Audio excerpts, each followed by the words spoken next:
स्वागत है। और आज जिस प्रकार से स्कूल बचाओ शिक्षा बचाओ अभियान को लेकर के हमारे प्रदेश अध्यक्ष जी और पूरी युवा कांग्रेस की टीम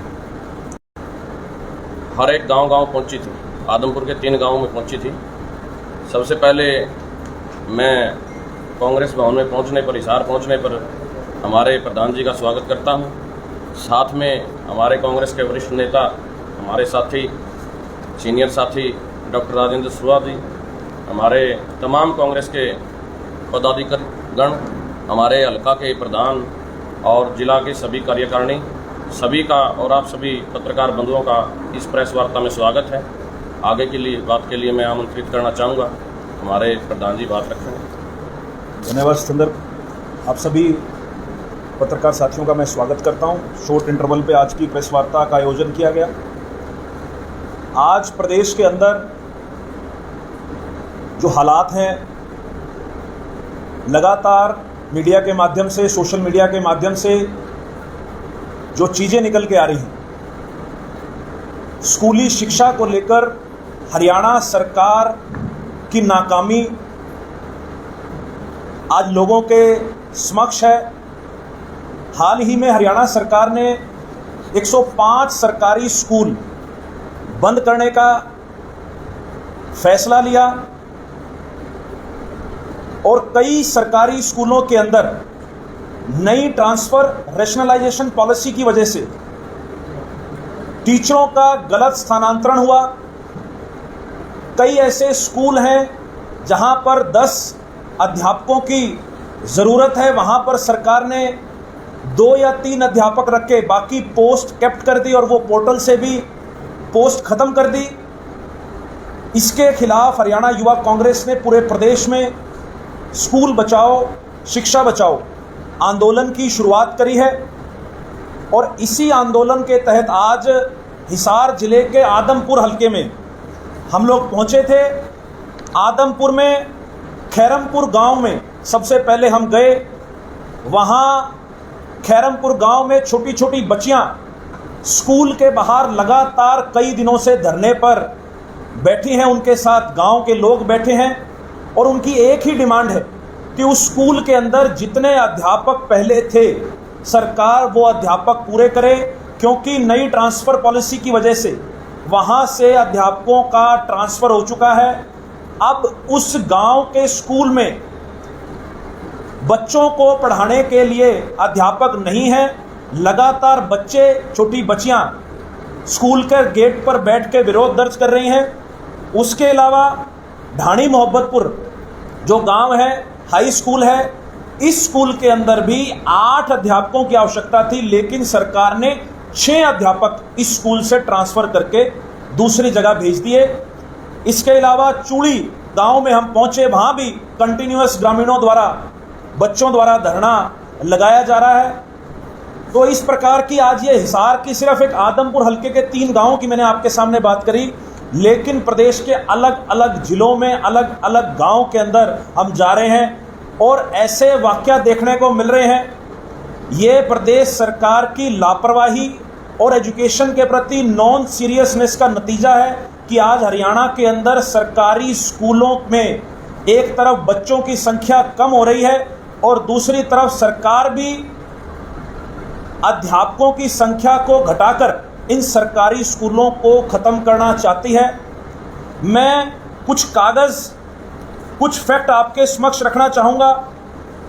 आरटीआई के माध्यम से हमने ये निकलवाया, सरकार से ये सवाल पूछा कि हरियाणा सरकार बताए कि नवंबर 2014 से लेकर और अप्रैल 2022 तक हरियाणा सरकार ने कितने नए सरकारी स्कूल प्रदेश में खोले।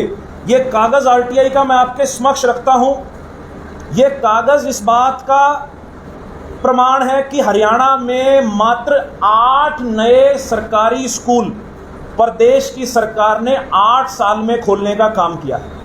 ये मेरा कागज़ नहीं है, ये आरटीआई का कागज़ है जिसमें सरकार ने ये जवाब दिया कि पूरे प्रदेश में मात्र 8 नए सरकारी स्कूल खोलने का काम प्रदेश सरकार ने किया है।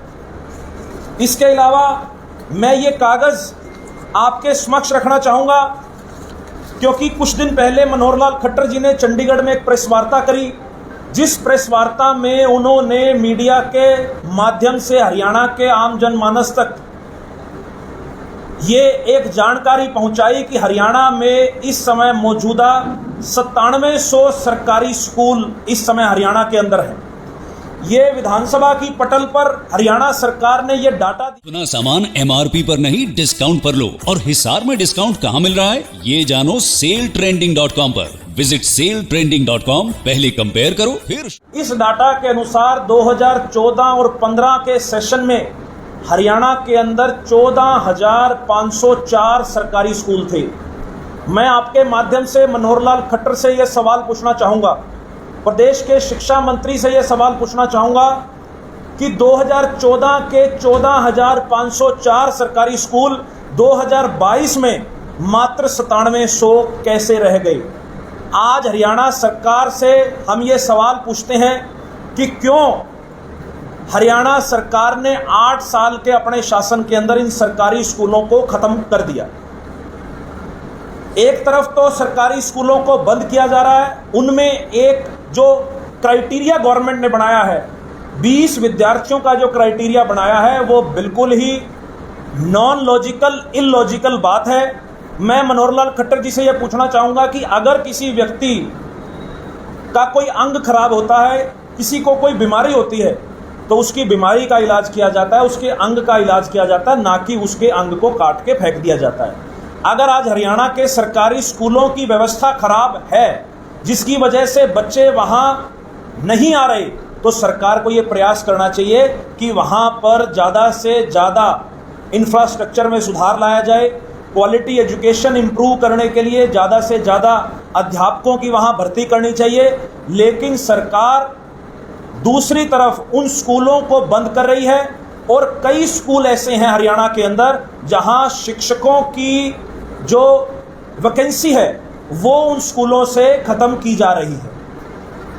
जो शिक्षकों की वैकेंसी सरकार खत्म कर रही है, उसका मूल कारण जो है वो मैं आपके समक्ष रखूंगा।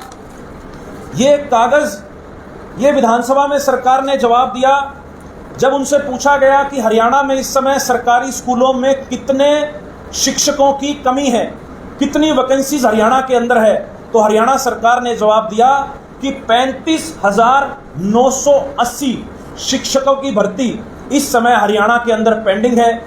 इन्हीं शिक्षकों की कमी की वजह से आज हरियाणा के सरकारी स्कूलों में अध्यापकों का अभाव है। हमारी सरकार से ये मांग है, ये अपील है कि सरकार सरकारी स्कूलों को बंद करने का फैसला वापस ले और तुरंत प्रभाव से शिक्षकों की भर्ती हरियाणा के अंदर पूरी की जाए। जहां एक तरफ हरियाणा बेरोजगारी में नंबर 1 है, हरियाणा सरकार के इन अथक प्रयासों की वजह से जो लगातार सरकारी स्कूलों को बंद कर रहे हैं और टीचर्स की पोस्ट जो स्कूलों से खत्म की जा रही है, वो दिन दूर नहीं जब हरियाणा अशिक्षा में भी नंबर 1 आ जाएगा। हरियाणा युवा कांग्रेस प्रदेश के प्रत्येक जिले में जा रही है। कोशिश हमारी है कि प्रत्येक गांव में हम जाएं, जहां भी अध्यापकों का अभाव है, जहां भी सरकारी स्कूल बंद हो रहे हैं, और सरकार के समक्ष बच्चों को, अभिभावकों को, ग्रामीणों को एकजुट करके एक मजबूत आवाज़ हरियाणा सरकार के समक्ष स्कूली शिक्षा व्यवस्था को सुधारने के लिए हरियाणा युवा कांग्रेस खड़ी करेगी। और मैं ये दावे से कहता हूं कि प्रदेश में अगर सभी जो संगठन हैं जो इस मामले को लेकर लगातार अपनी आवाज़ बुलंद कर रहे हैं, सभी एकजुट होकर सरकार के समक्ष अगर अपनी आवाज़ बुलंद करे तो जरूर आने वाले समय में सरकार को ये फैसला वापस लेना पड़े। कोई सवाल हो तो आप। सर, क्या यूथ कांग्रेस जो है कि वो गांव सदर तक जाएगी, क्योंकि ऐसा कोई हरियाणा का कोई गांव नहीं बचा कि जिसमें स्कूल बंद ना हो? देखिए, लगातार आज हम आपके हिसार जिले के आदमपुर गांव में 3 गांव हमने आज कवर करे, क्योंकि 2 बजे तक बच्चे होते हैं। 3 गांव के धरनों पे हमने समर्थन दिया।